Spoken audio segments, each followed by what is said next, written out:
सुंदरी चित्रलेखा का दबा हुआ यौवन विकसित हो गया। विराग का तेज उल्लास उसकी चमक से दब गया। चित्रलेखा के जीवन का स्रोत बदल गया। कृष्णादित्य ने चित्रलेखा से शपथ ली, जब तक हम दोनों जीवित रहेंगे हम दोनों साथ रहेंगे, कोई भी हम दोनों को अलग ना कर सकेगा। चित्रलेखा ने कृष्णादित्य की शपथ पर विश्वास कर लिया था। इसके बाद जो होना था वही हुआ। चित्रलेखा गर्भवती हो गई। गुप्त प्रेम संसार पर प्रकट हो गया। कृष्णादित्य के पिता ने कृष्णादित्य को निकाल दिया और चित्रलेखा के पिता ने चित्रलेखा को। संपन्न पिता का पुत्र कृष्णादित्य गर्भवती सुंदरी चित्रलेखा को लेकर भिखारी की भांति जनरव में निकल पड़ा।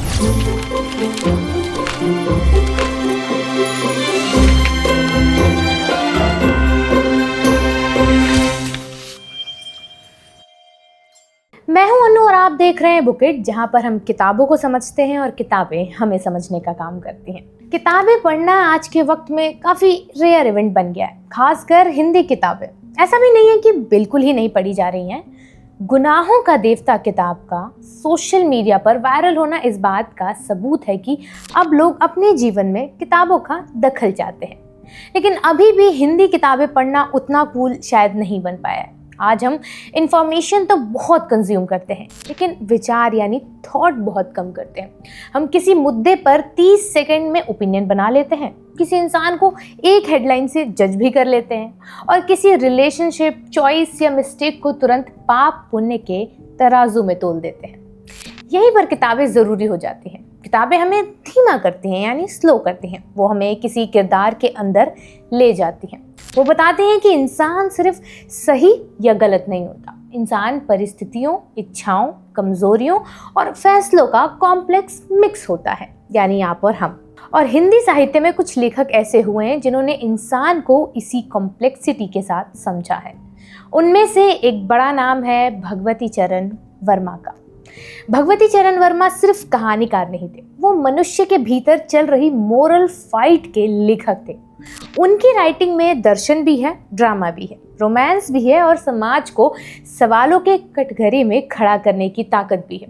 वो उपदेश नहीं देते हैं, वे सवाल पूछते हैं आपसे। वो किरदार को अच्छा या बुरा बनाकर नहीं छोड़ते, बल्कि हमें मजबूर करते हैं कि हम खुद सोचें, आखिर सही क्या है, गलत क्या है और क्या हर गलती सच में पाप हो जाती है।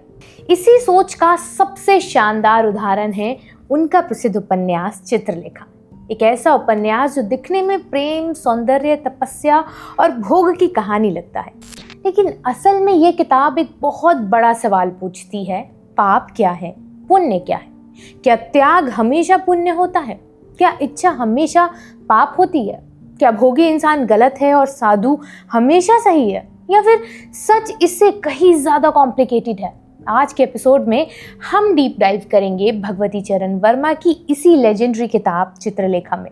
हम बात करेंगे इसके कैरेक्टर्स की, इसकी फिलॉसफी की, इसके रेलेवेंस की और सबसे ज़रूरी, ये किताब आज की जनरेशन को क्या सिखाती है। क्योंकि चित्रलेखा सिर्फ एक क्लासिक कहानी नहीं है, ये हमारे अंदर बैठे जज को चैलेंज करती है। तो चलिए करते हैं कहानी को शुरू। अगर हिंदी साहित्य में कोई किताब आज की जनरेशन के सामने मोरल पुलिसिंग का पूरा सिस्टम खोल कर रख सकती है तो वो भगवती चरण वर्मा की चित्रलेखा ही है। ये किताब पढ़ते हुए ऐसा लगता है जैसे कोई old school professor black board पर पाप क्या है लिखकर अचानक नेटफ्लिक्स के किसी थ्रिलर सीरीज का ड्रामा शुरू कर दिया हो।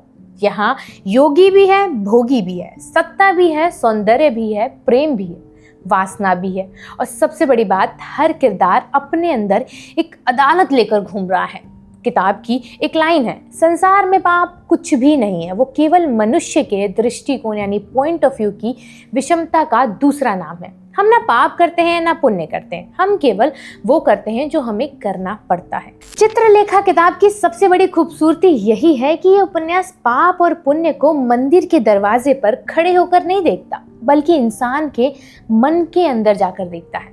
आमतौर पर समाज हमें बहुत सिंपल फॉर्मूला देता है, त्याग पुण्य है, भोग पाप है, तपस्या अच्छी है, इच्छा करना बुरा है, संयम सम्मानजनक है, आकर्षण खतरनाक है।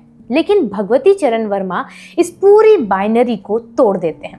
वो पूछते हैं, क्या सच में इंसान पाप करता है या परिस्थितियां उससे काम ये करवाती हैं? क्या पुण्य कोई फिक्स्ड लेबल है या समय, समाज और नजरिए के हिसाब से बदलता रहता है? कहानी की शुरुआत ही एक बड़े सवाल से होती है, क्या है पाप?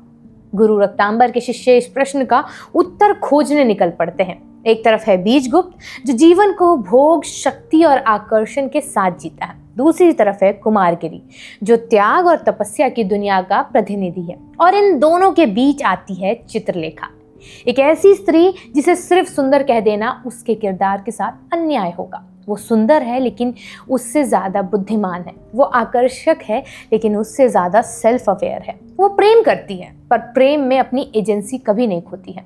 वो समाज की नज़र में कंट्रोवर्शियल हो सकती है लेकिन उपन्यास की नज़र में वो सबसे ईमानदार किरदारों में से एक है।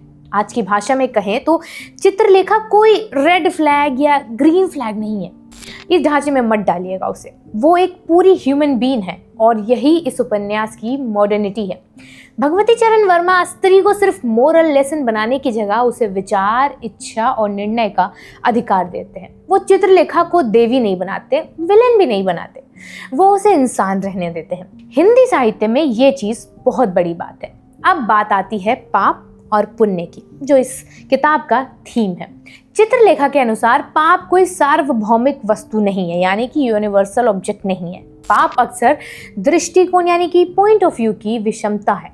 यानी जो एक आदमी के लिए पाप है दूसरे के लिए वो मजबूरी हो सकता है। जो एक समाज में बुरा है दूसरे समय में सामान्य हो सकता है। जो बाहर से इमोरल दिखता है उसके भीतर कोई सच्चाई, कोई पीड़ा या कोई स्वाभाविक मानवीय कमजोरी हो सकती है। ये किताब हमें सिखाती है कि जजमेंट देना आसान काम है बहुत, पर समझना बहुत ही मुश्किल है। पुण्य भी यही केवल पूजा पाठ, व्रत, त्याग या सफ़ेद कपड़े पहनने का नाम नहीं है। पुण्य शायद वो है जिसमें व्यक्ति अपने स्वभाव से भागता नहीं है, जिसमें वो खुद को धोखा नहीं देता, जिसमें कर्म के पीछे ईमानदारी हो। भगवती चरण वर्मा के यहाँ अच्छा कर्म वही है जो जीवन की सच्चाई को स्वीकार करता है, ना कि वो जो समाज को इम्प्रेस करने के लिए लगा पड़ा है। इसीलिए कुमारगिरी का तब भी प्रश्नों से मुक्त नहीं है और बीजगुप्त का भोग भी पूरी तरह से निंदनीय नहीं है। सारी कहानी इसी के इर्द गिर्द घूमती है। यहाँ कोई पूरा संत नहीं होगा, कोई पूरा पापी नहीं होगा, सब इंसान होंगे और इंसान हमेशा परिस्थितियों, इच्छाओं और कमजोरियों के बीच फंसा रहता है, जैसे कि आजकल के लोग हैं। चित्रलेखा पढ़ते हुए कई बार लगता है कि ये किताब 1934 में नहीं, आज के ज़माने के लिए लिखी गई है। आज भी हम लोगों को जल्दी जज कर लेते हैं, किसी का रिश्ता देखकर, किसी का लाइफस्टाइल देखकर, किसी के कपड़े देखकर, चॉइसेस देखकर, पास्ट को देखकर तुरंत वर्डिक्ट सुना देते हैं। चित्रलेखा कहती है कि थोड़ा रुकिए, पहले उस मनुष्य को समझिए ज़रा। हर गलती चरित्रहीनता नहीं होती है, हर त्याग महानता भी नहीं होता और हर इच्छा पाप नहीं हो जाती है। ये किताब मैंने 3 साल पहले पढ़ी थी और एक अच्छी बात इस किताब की ये भी है कि पढ़ते वक्त भाषा आपको थकाती नहीं है। इसमें जो कॉन्वर्जेशन है उसमें टेंशन और फीलिंग दोनों है। किताब लेक्चर देने से ज़्यादा डिबेट करवाती है।